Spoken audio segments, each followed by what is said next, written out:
5만이라고 하는 적지 않은 교인들을 모을 수 있는 그런 계기가 되었습니다. 한마디로 말하면 어떤 경영의 그 성공이라고 그럴까요? 프랜차이즈 형식으로 신학원을 전국에 확장하면서 강사들이 강의를 하게 되면서 신천지가 부흥할 수 있는 그런 기틀을 만들어 놓게 되었습니다.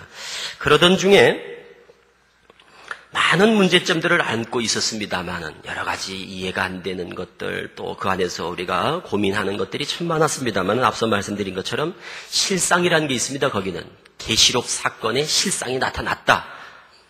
그리고 그것을 비유풀이라고 하는 그 비유풀이 교육과정을 통해서 또 증명해주고 입증하는 이런 교육과정들이 있습니다. 그리고 들어보면 전문적인 성경의 지식이 없는 사람들은 들어보면 거의 대부분이 혹할 정도로 상당히 성도들로서 거부할 수 없는 그런 묘한 성도들을 끄는 그런 맛이 있어요. 저희들이 신학원에서 저도 15년간을 하루에 3타임씩 거의 휴일이 없이 1년 내내 강단에서 강의를 했습니다만 첫 시간에 오면은 주기도문 같은 것들을 저희들이 많이 했습니다. 일용할 양식을 주옵시고 그 한 제목을 가지고도 성도들이 와서 첫 시간에 아주 큰 은혜와 감동을 받고 돌아갑니다. 그리고는 결정을 하죠. 내가 6개월 동안 꼭 공부하리라 하고 이렇게 결정하는 것이 일용할 양식, 그 양식이 뭘까?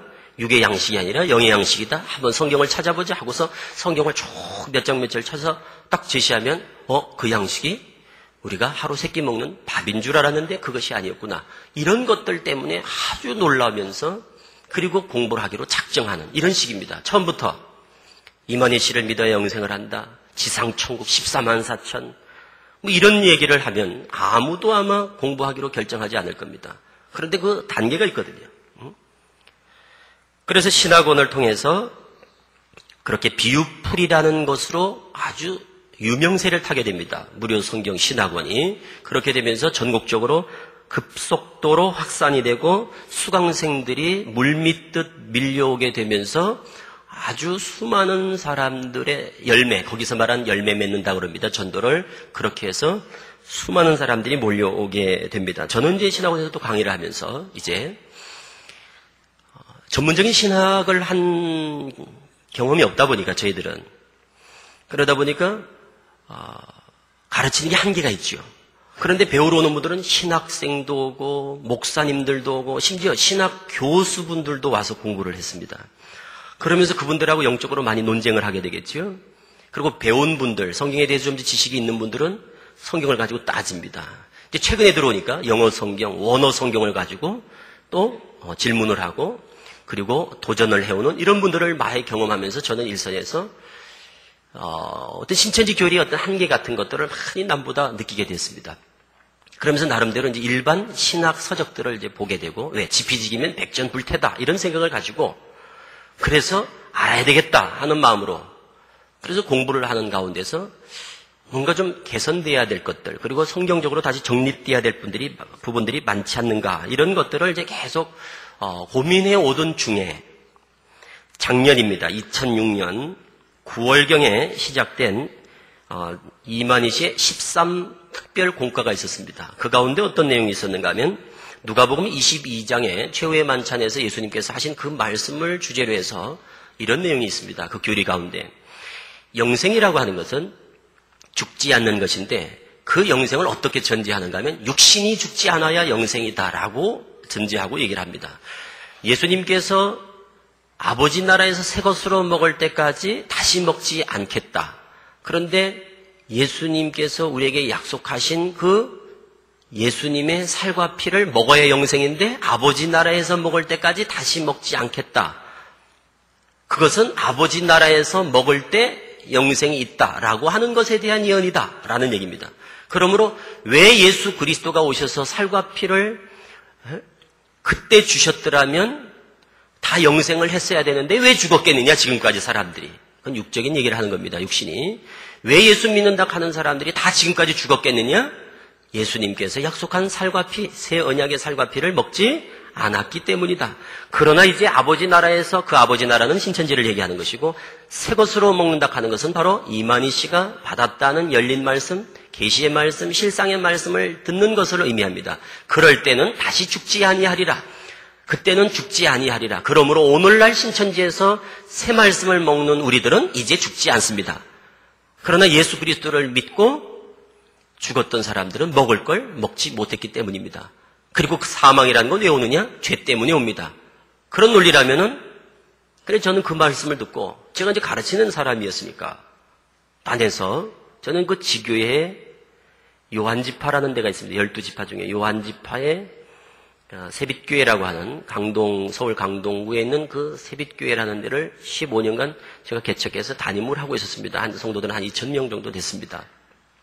그래서 그 성도들한테 제가 가르치는 입장에서 도무지 제가 그게 납득이 되질 않습니다. 그동안 여러 가지 조금씩 어떤 성경적으로 해결되지 않은 문제가 있었습니다만 그 부분은 이제 이런 의문을 갖게 됐죠. 그렇다면 예수님께서 십자가를 지시고 우리의 죄를 대속했다라는 것은 과연 성경적으로 어떤 의미가 있는 것일까? 신천지에서는 죄 때문에 사망이 왔다. 그래서 사람들이 예수 믿어도 죽은 것은 죄의 문제가 해결되지 않았기 때문이다. 그렇다면 예수님께서 죄의 문제를 해결했다 하는 것이 도대체 신천지에서는 어떤 의미가 있을까? 이런 것들에 대한 심한 고민에 빠지게 됐습니다. 그러면서 내가 이해되지 않는 걸 어떻게 성도들한테 가르칠 수 있을까? 이런 것이 이제 하나의 제 어떤 양심선언의 어떤 시발점이 되었던 것이었습니다. 그러다 보니까 그렇다면 이런 논리라면 나중에 가서는 박태선 교주를 중심으로 형성됐던 전도관의 형태를 밟아가는 건 아닌가. 또 영생교라고 여러분이 기억하시는 조이성 씨입니다. 지금은 이제 세상을 떠났습니다만 그 조이성이라고 하는 사람들과 결국 별반 다르지 않겠느냐. 왜 그러냐면 그곳에서는 예수 그리스도를 아주 욕을 하거든요. 예수님에게 아주 심한 욕설을 합니다. 그리고 더 나아가서 통일교 쪽에서 얘기하는 예수 그리스도는 실패한 분이다. 예수 그리스도가 십자가를 지신 것은 실패한 것이다.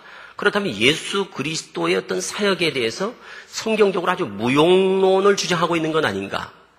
이런 데까지 미치다 보니까 이거는 심각하다라고 생각을 하게 되었고 그것이 시발이 되어서 이제 결정적으로 문제를 제기하게 된 원인은 계시록 20장에 나오는 신인 합일 교리가 있습니다. 신천지에는 신과 그러니까 순귀한 영혼들과 이 땅의 14만 4천 순귀한 14만 4천 영과 이 땅의 14만 4천 육체가 하나가 되어서 합일이 되면 신랑 신부 이런 겁니다. 신인이 합일되면 영생불사의 신령체로 변하게 된다. 이 교리입니다. 그런데 그것을 제가 가르치면서 이제 영어 성경을 보고 또 다른 버전의 성경들을 보면서 그 내용이 그게 아닙니다.